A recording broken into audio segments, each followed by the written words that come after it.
요거는 동파 선의집이라는 책에 수록된 내용입니다. 석요원이 기소자첨서라. 성요원이 소자첨, 소동파지요. 소동파에게 보낸 편지. 붙이다, 보내다. 예. 동파가 제 해주시에, 소동파가 해주에 있을 때에 기가거 강절한데 그의 집안은 강절에 있었다는 겁니다. 강절은 절강성 지금 상하이 있는데 그가 강절 지방이죠. 예. 그리고 그 집은 강절 지방에 있고 자기가 지금 유배된 데는 좌천 유배된 거나 마찬가지죠.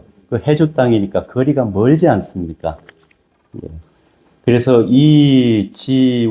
이지원으로 무인치서 위우한데 그 땅이 멀다는 이유로 무인치서 거기까지 편지를 보낼 사람이 없다 하여 위우 근심거리로 삼았는데 그 먼 데까지 누가 편지를 전달하겠습니까? 그래서 집안 사람들이 다 애달파하고 친구들도 그렇고 그렇게 근심거리로 삼았다는 겁니다. 유도인, 한 도인, 이름이 탁계순이라는 도인이 있어 개연탄활 아주 깊이 탄식하기를 해주가 부재천상이라. 저 해주라고 하지만 그게 어디 저 하늘나라에 있는가? 그 하늘나라에 있는데 아니다. 거기 요 땅 위에 있는데 아닌가? 행즉 도이라. 가면 갈 수 있지. 얼마든지 갈 수 있지. 이런 사람 참 기계가 대단한 사람이죠. 예, 기계가 대단한 사람입니다. 다들 지레 겁먹고 안 하려고 드는데 아이 그것도 다 하늘 아래 땅인데 못 갈 거 뭐 있어. 이렇게 나선 거죠. 그래서 인청서 이행하니, 그래서 그 편지 달라고 해가지고요, 집안 사람들에게 달라고 해서 길을 나섰는데, 불인 요원선사가 인치서운 요 탁계순이라는 사람이 이 가족의 편지를 전달하는 그 편에 같이 편지를 보낸 겁니다. 예, 불인 요원선사가 그 일로 인유하여 곁들여서 치서 자기도 편지를 보낸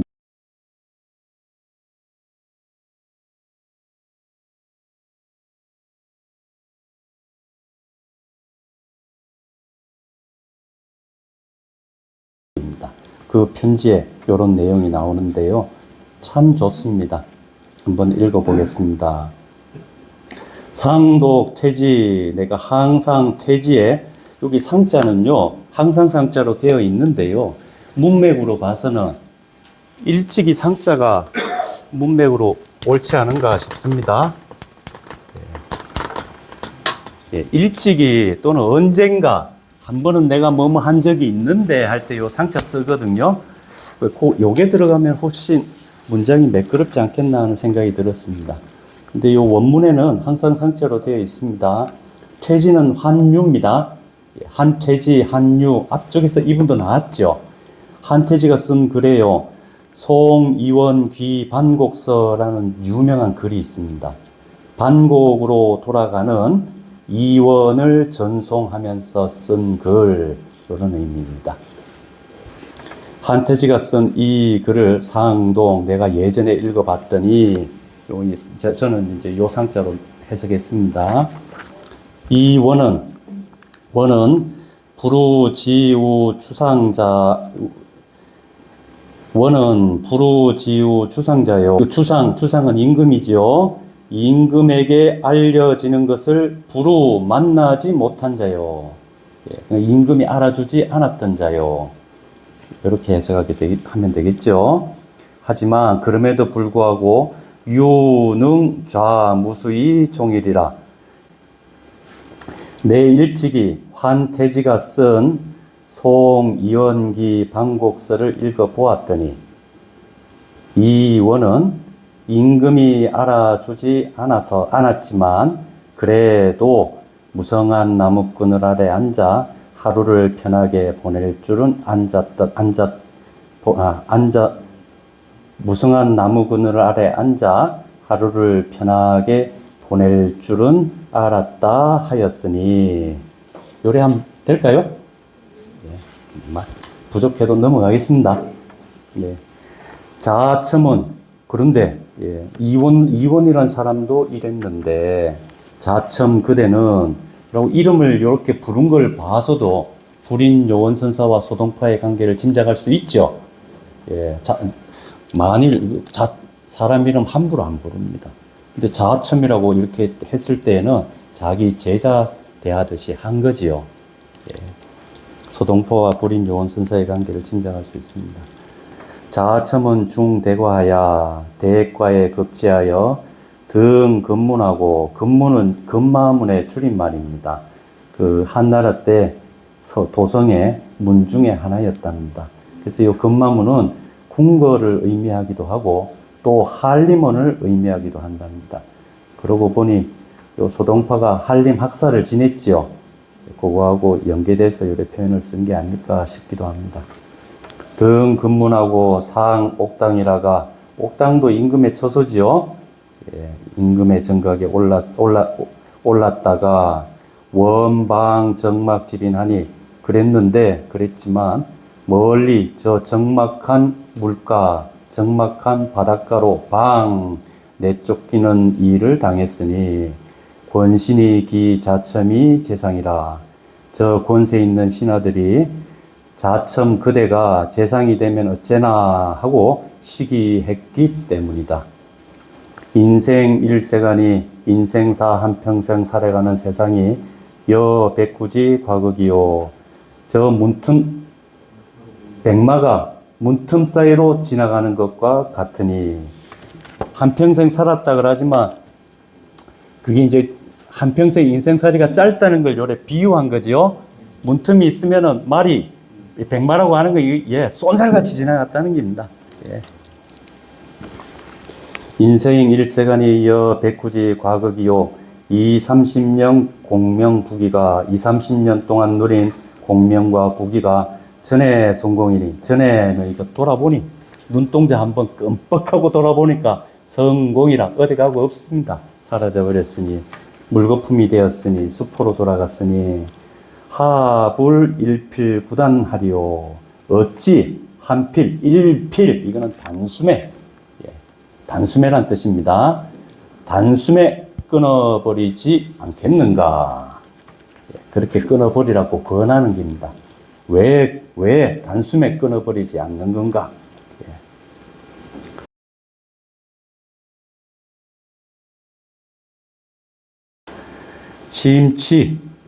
시임치 자가 본래 면목하면, 자가는 자신이란 뜻입니다.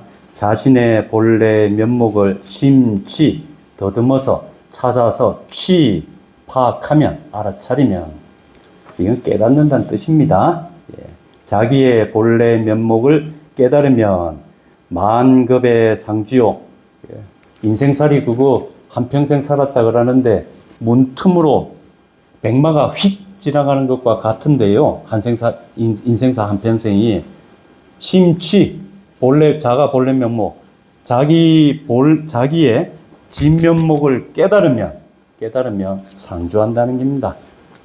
만급의 상주요, 영무 타락이라. 예, 중생으로 살 때는 20-30년 권세 누렸어도 그거다 눈 한번 휙 돌아보면은, 눈 한번 굴려서 휙 돌아보면은 한순간에 사라져 버리잖아요. 이 앞에 표현해 놨잖아요. 그런데 자기의 본래 면목을 깨닫기만 하면은 영무 타락하나니, 떨어질 일이 없다는 겁니다. 잘못될 일이 없다는 겁니다.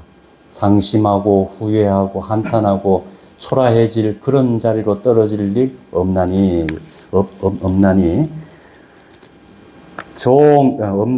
종 미득도 열애지라도, 이렇게 자기의 본래 면목을 알면은 요래 되는데요. 그렇게 완전하게 자기의 본래 면목을 이렇게 완전히 깨달아가지고 열애의 경지에 비록 미득 그렇게 되지는 못한다 하더라도, 여가의 참가 나나카야, 또한 참가, 이거는 이렇게 수레를 거는 겁니다. 어떤 수레를 타는가? 저 난세, 하악이 끄는 수레에다가 멍에를 메고 고상삼도하며, 신선들이 사는 세계를 삼도 이렇게 표현합니다. 신선들의 세계를 고상, 난세, 하악이 끄는 수레니까 저 하늘에 훨훨 날아다닐 거 아닙니까? 그래서 그걸 고상이라고 표현해 놨습니다. 저 난세 하객의 멍에를 메어 하늘 높이 두둥실 떠서 저 신선의 세계인 삼도를 논일면서 위 불사이니라 죽지 않는 사람이 되리니 신선이 될 것이다. 예. 자기 본래 면목을 알면은 요래 된다는 거죠. 예. 그런데 한해 어쩌자고 교주 수주하고 이건 교주 고술의 고사에서 나온 말입니다. 줄임말입니다. 검은고 발, 그거, 제대로 연주하려 그러면 음률에 맞춰가지고 이렇게 자유롭게 움직일 수 있어야 되지요. 하나에, 거기다가 만일 악교치를 해가지고 딱 붙여놓는다 그러면 똑같은 소리밖에 안 나오지요. 고집불통, 독단 부리고 편견으로 고집 부리는 거, 그런 거를 요리 표현합니다. 수주대토도 마찬가지입니다. 이거 어리석은 사람이 어째 나무꾼이 나무하러 갔다가 그만 산에서 놀라가지고 뛰내려던 토끼가 그 나무 구루터기에 부딪혀가지고 그만 죽었답니다. 근데 이 어리석은 나무꾼이 그런 정황을 잘 모르고요. 야, 이 구루터기에서 이 토끼가 나오는가 보다 싶어가지고 밤낮 없이 그 나무 구루터기만 가가지고 토끼 언제 나오냐고 기다리는 그런 꼴, 이거 어리석다 또는 고집스럽다, 그런 걸 비유하는 고사입니다. 둘 다 그렇습니다. 교주 수투하고 어쩌자고 저렇게 어리석은 사람들처럼 고집을 부리다가 대입 악취하리요. 악취는 불교에서 쓰는 용어입니다. 삼악도 그럽니다. 고통스러운 나쁜 세계, 지옥 악의 축생을 악취 그럽니다. 저런 세계로 들어가기를 기다리겠는가. 부귀공명, 별것도 아닌 부귀공명, 거다가 마음 두지 말라는 걸 이런 식으로 표현했죠. 그런데 마음 두지 말고 이제라도 늦지 않았으니까 자기의 본래 면목을 알아차리는 공부를 해라는 걸 이런 식으로 말씀하셨습니다. 석유 문사오대 옛날에 이런 일이 있었다는 겁니다. 석유 옛날에 이런 일이 있었네. 어떤 사람이 한 스님에게 묻기를, 여기서 뒤에 사는 선사겠죠. 훌륭한 선사에게 묻기를 불법제 신마초, 불법이 어디에 있습니까? 이런 물었다는 겁니다. 요거를 이제 거사한 거죠. 요 앞에 우리 거사란 표현 나왔죠. 이 불인 요원 선사가 이제 소동파한테 옛날에 이런 일이 있었네 하고 거사한 겁니다. 들어 보여준 겁니다. 예를 들어 준 겁니다. 그랬더니 그 선사가 대답하기를, 자, 불법이 어디에 있습니까? 제 행주 자와처요. 네가 걷고, 네가 서고, 네가 앉고, 네가 눕는 자리에 있느니라. 또 어디에 있는가? 착의 흘반처요. 옷 입고 밥 먹는 그곳에 있느니라. 아시 살려쳐요. 똥 누고 오줌 누는 그곳에 불법이 있느니라. 불법이 어디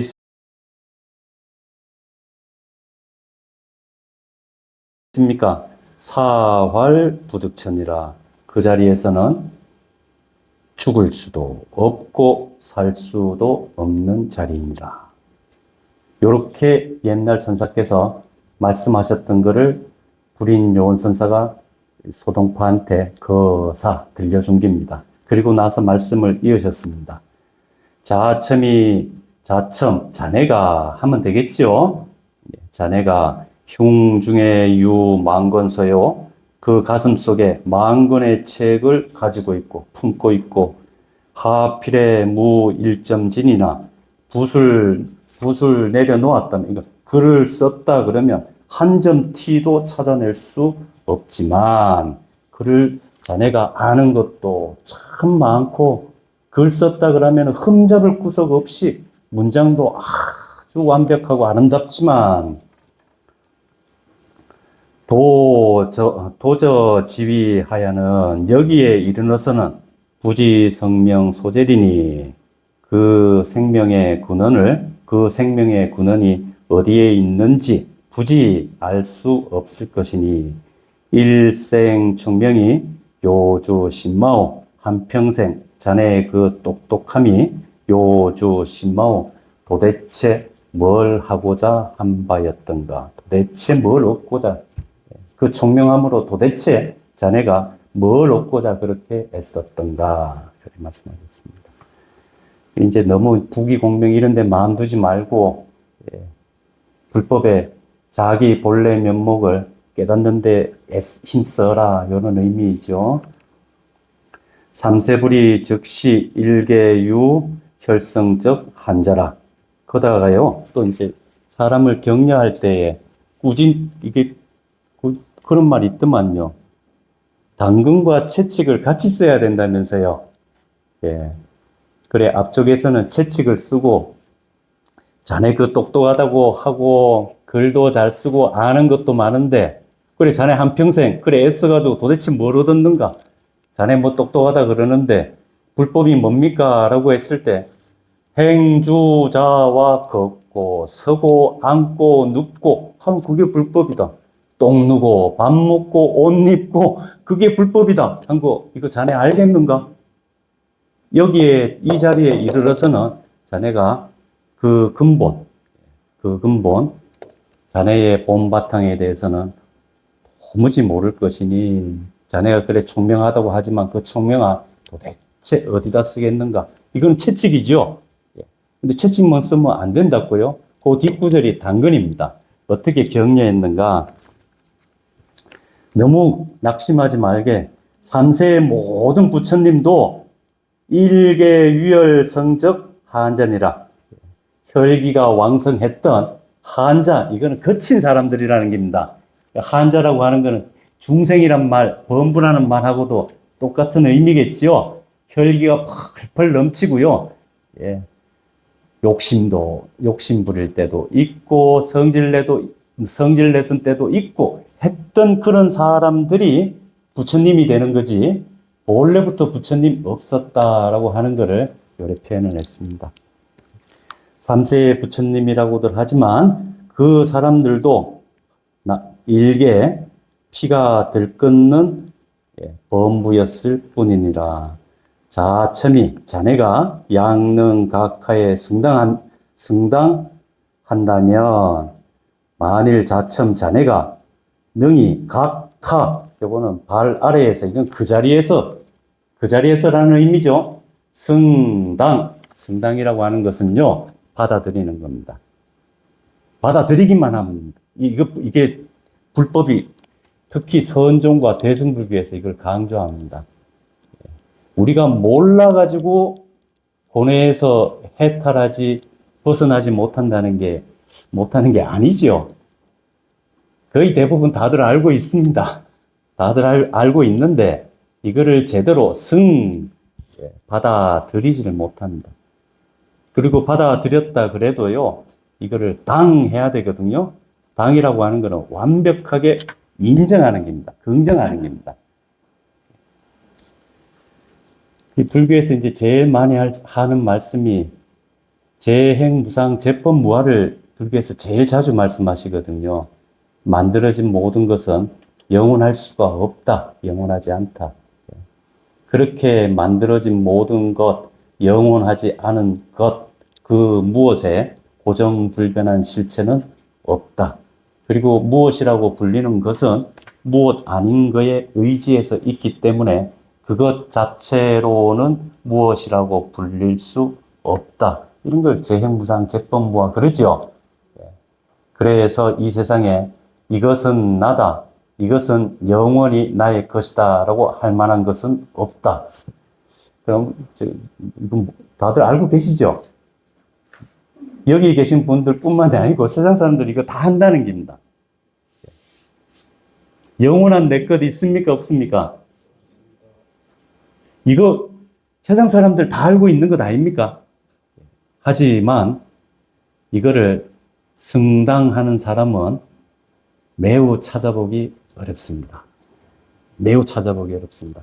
그리고 이거를 불인 요원선사가 이 소동파한테 권한 거지요. 뭐 새롭게 알고 그런 걸 바란 게 아니고 자네 이미 다 알고 있겠지만 승당하라는 거죠. 자첨 자네가 만일 당장 그 자리에서 승당 받아들이고 긍정하기만 한다 그러면 파 3, 20년 부귀 공명을 천여 니투하리라. 저 2, 30년 동안 누렸던 부귀와 공명을 파 움켜쥐고서 천여 니투하리다. 아니, 그래 하는 것보다 이래 하는 게 낫겠네요. 자네가 2, 30년 동안 움켜쥐었던 부귀 공명을 천여 니투하리라. 저 진흙, 진흙처럼 우습게 여기게 되리라. 별것 아니게 여기게 된다는 거지요. 그러니 노력 흥전하라. 열심히 노력해 앞으로 나아가라. 진중. 이 편지 끝말에 상투적으로 쓰는 표현입니다. 몸 조심하거라. 어른한테 했다 그러면 몸 조심하십시오. 조심하고 또 조심하십시오. 소중히 간직하십시오. 이런 의미입니다. 이 독림사 사항총 선사를 만나 뵙고 무정설법에 대해서 서로 이야기를 나누고 한 깨달은 바가 있어가지고 개송을 올렸다는 얘기 앞쪽에 나왔었죠. 그게 이제 소동파의 오도성에 해당됩니다. 그리고 나서 이제 여산에 독림사도 있고 서림사도 있거든요. 또 서림사 벽에다가 여산을 유람을 했거든요. 서림사 벽에다가 이 소동파가 쓴 개송이 이 후대에 아주 유명합니다. 유명해가지고 제가 여기다가 옮겨놔 봤습니다.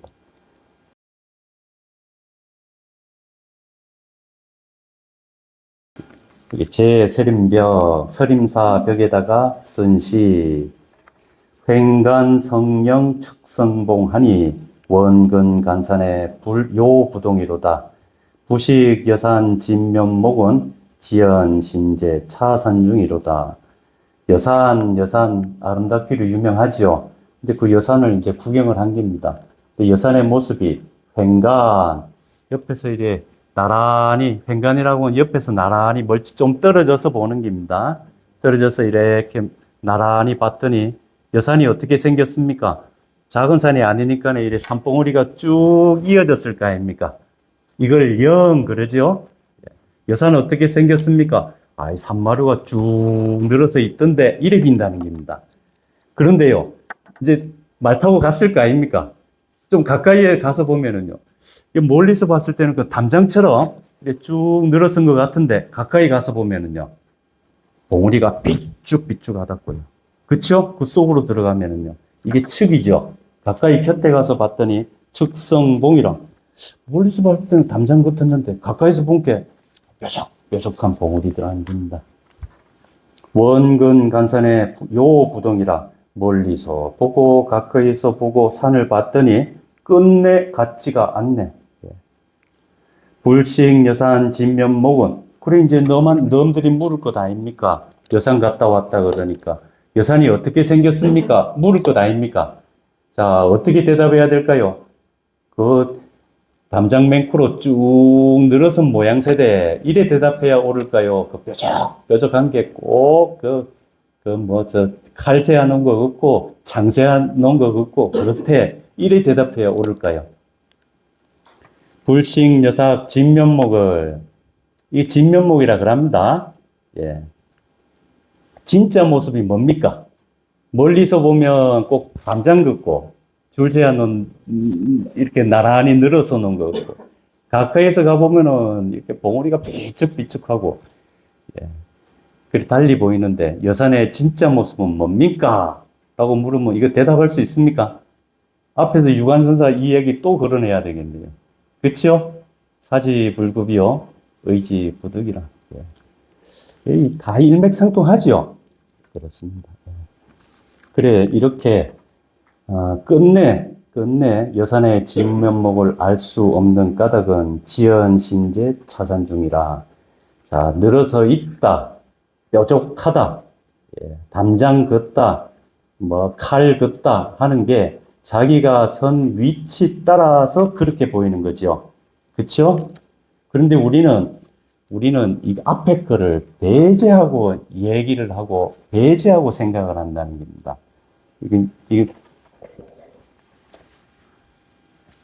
자, 이걸 꼭 그랍니다. 이것은 아름답습니까? 추합니까? 우리 구미보살님 어떻습니까? 이 꽃은 아름답습니까? 추합니까? 요 두 개 말고 나머지 다른 얘기 할 생각은 하지 마십시오. 둘 중에 하나만 고르십시오.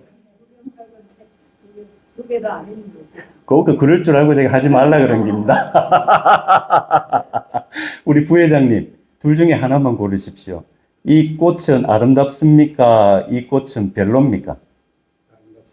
이 꽃은 아름답다. 우리 이렇게 얘기하죠.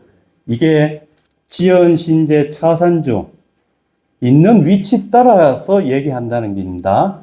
그러니까 이 꽃을 아름답다고 하는 자는 누구입니까? 이거를 배제하고 이 꽃은 아름답다, 이 꽃은 그저 그렇다, 이 꽃은 추하다 규정 지을 수 없습니다. 그렇죠? 그래서 몇 결구를 그래 쓴 겁니다. 모든 게 인연 따라서 드러난 거일 뿐이지 그 자체의 진면목은 말했다 그러면은 진면목이 아닙니다. 그래서 자꾸 그 앞에서 사지불급이요 언지부득이라고 해놓은 거지요. 이 개성 어떻습니까? 뜻이 매우 깊습니다. 뜻이 매우 깊습니다. 그러면 이거 여산만 이럴까요? 예. 성재언이요. 여기 직지사 안에서 보면 좀 괜찮은 사람입니다.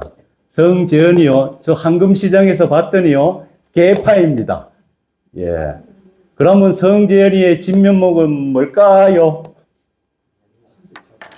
예. 참 좋지요. 진짜 좋은 개성입니다. 이런 개성을 쓸 수 있었던 까닭은 소동파가 불인 요원선사라든지 또 독림 상총선사라든지 요 또 앞에 보면은 고함 질렀던 선사 나왔죠. 예. 앞에 무슨 절입니까? 이 친가라 그러니까 고함 꽉 지르고 이 고함 소리가 그래 훌륭한 법문이냐 못한 법문이냐 한번 이 한무게 한번 재봐라 했던 스님 있죠. 이런 분들을 만나지 않았다면 과연 이런 시를 쓸 수 있었을까요? 저는 불가능하다고 생각합니다. 참 소동파 그 적벽부 같은 것도 그냥 문장만 좋아서 아니지요, 그죠? 표현력만 좋아가지고 적벽부가 그래 당대의 그 이름난 명문으로 거론된 게 아닙니다. 표현력 그 배경에 소동파가 말하고자 하는 그 사상, 그 태도, 삶을 바라보는 태도, 이런 것들이 있기 때문에 적벽부가 크게 칭찬받지 않습니까? 그 배경이 되는 면을 채워주는 데에 이런 독림 상총선사, 불임 요원선사를 비롯한 수많은 선생님들이 막 거름이 되지 않았나 그래 생각합니다. 오늘 비 오는 날입니다. 저는 비 오니까 참 좋더라고요. 이런 좋은 날에 이래 풍광 좋고 아유 소동파가 개성변시 광장설이라고 하지 않았습니까? 요 개울 줄줄 흐르고 산색이 이렇게 푸르는 공간에 들어와 가지고 이렇게 멋진 식구를 같이 읽어주셔서 감사합니다. 고맙습니다.